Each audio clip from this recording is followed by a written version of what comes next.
अस्सलाम वालेकुम। Welcome to एमराद। दोस्तों, दो अहम चीज़ों पर बात करने जा रहे हैं।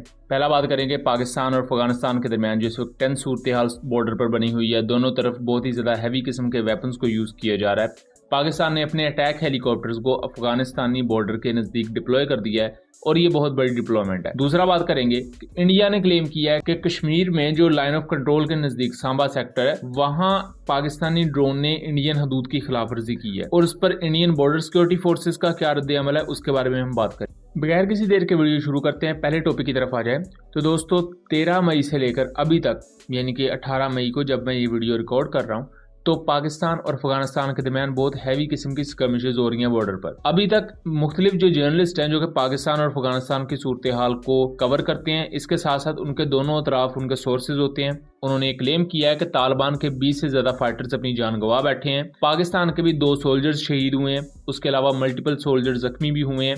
इसके अलावा सिविलियंस वगैरह को भी नुकसान काफी पहुंचा है। पाकिस्तानी साइड पर एक स्कूल कहा जा रहा है कि उसे नुकसान पहुंचा है। अब ये 13 मई को स्कर्मिशेस या ये झड़पें शुरू की हुई, ये अहम सवाल है। तो इसके पीछे रीजन कुछ यूं है कि 13 मई को एक इंटेलिजेंस बेस्ड ऑपरेशन किया गया पाकिस्तान की तरफ से, जहां 2 टीटीपी के टेररिस्ट पाकिस्तान अफगानिस्तान पर जो बाढ़ है उसे काटने की कोशिश कर रहे थे। जब उन्हें इंटरसेप्ट किया गया और उन दोनों टेररिस्ट को मारा गया कि वो पाकिस्तान में दाखिल ना हो जाएं, तो तालिबान ने उनको कवर दिया, यानी कि उन टेररिस्ट को बचाते हुए पाकिस्तानी साइड पर फायरिंग करना शुरू कर दी। जब पाकिस्तानी साइड पर फायरिंग हुई तो पाकिस्तान ने भी जाहिर बात उसका जवाब दिया और हमें नुकसान देखने को मिला अफगान साइड पर। उसके बाद जो सबसे ज्यादा वोलेटाइल एरिया बना, या सबसे ज्यादा जहां झड़पें देखने को मिली, वो कुर्रम का एरिया है। कुर्रम के एरिया में अफगान तालिबान ने पाकिस्तानी साइड पर अनप्रोवोक्ड फायरिंग शुरू की। उसके मुकाबले में पाकिस्तानी साइड ने भी उसका जवाब देना शुरू किया और देखते ही देखते ये सिलसिला बढ़ गया। कुर्रम के बारे में बता दूं कि ये एलओसी की तरह का कोई मिलिट्री बॉर्डर नहीं है कि जहां सिर्फ फौजी डिप्लॉयमेंट हो और कुछ और ना हो। ये एक सिविलियन बॉर्डर है, यानी कि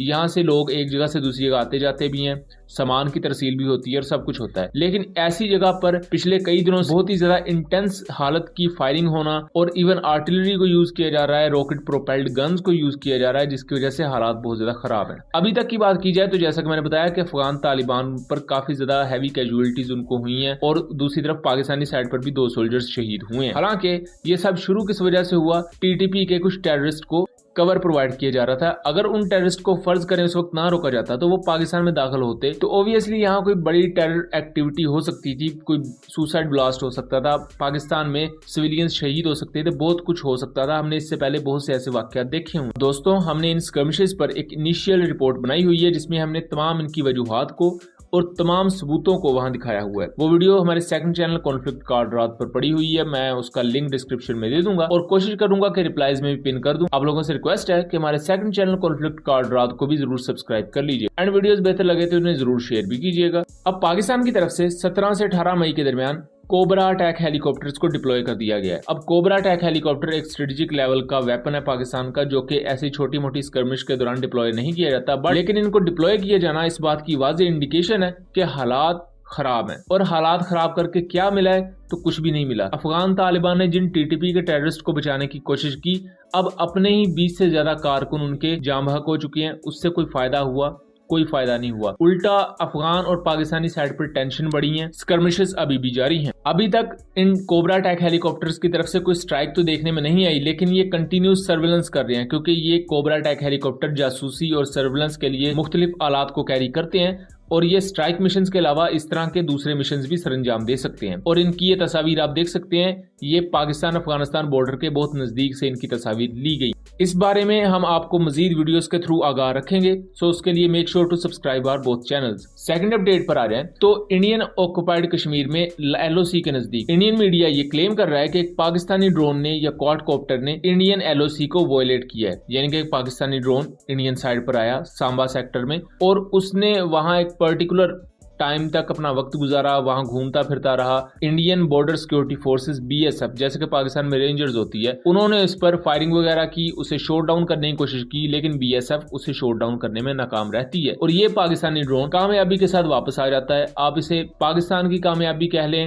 इंडिया की नाकामी कह लें, इसे वैसे ही कह लें कि ड्रोन उनसे इंटरसेप्ट नहीं हो सका, मुख्तलिफ रीजंस हो सकती हैं, लेकिन इस पूरी स्टोरी को बिल्ड किया गया कि पाकिस्तान ने वॉयलेशन की हमारे बॉर्डर की, एक ड्रोन को भेजा और उस ड्रोन को हम शॉट डाउन नहीं कर पाए। लेकिन ये अहम चीज ये है कि इसके अलावा लेकिन उसके बाद इंडियन अथॉरिटीज ने ये भी क्लेम किया कि इस ड्रोन ने या तो वेपन्स गिराई हैं या कोई और अगर सामान गिराया है तो उसको हम रिकवर करेंगे और हम दुनिया के सामने लाएंगे ताकि पाकिस्तान का ये जो चेहरा है ये बेनकाब किया जा सके। इस वाक्य को तकरीबन 4-5 दिन हो चुके हैं और मैं इसी इंतजार में था कि कब इंडिया की तरफ से वो वेपन्स और वो सब कुछ दिखाया जाएगा ताकि उसका इल्जाम पाकिस्तान को दिया जाए। बहरहाल अभी तक ऐसा कुछ भी नहीं दिखाया गया। सो यहाँ ये खबर सच्ची नहीं लग रही, यहाँ एक बेसिकली अपनी तरफ से मन घड़त खबर आप इसे कह सकते हैं, जो कि इंडियन साइड पर रिपोर्ट की गई है कि पाकिस्तान ने कोई वॉयलेट किया है उनकी सोवरेनिटी को। लेकिन अगर पाकिस्तानी ड्रोन इंडियन साइड पर गया भी है तो फिर ये बीएसएफ की नाकामी है जो उस ड्रोन को शॉट डाउन नहीं कर पाए और वो ड्रोन एक खास वक्त इंडियन हदूद में रह के वापस भी आ गया।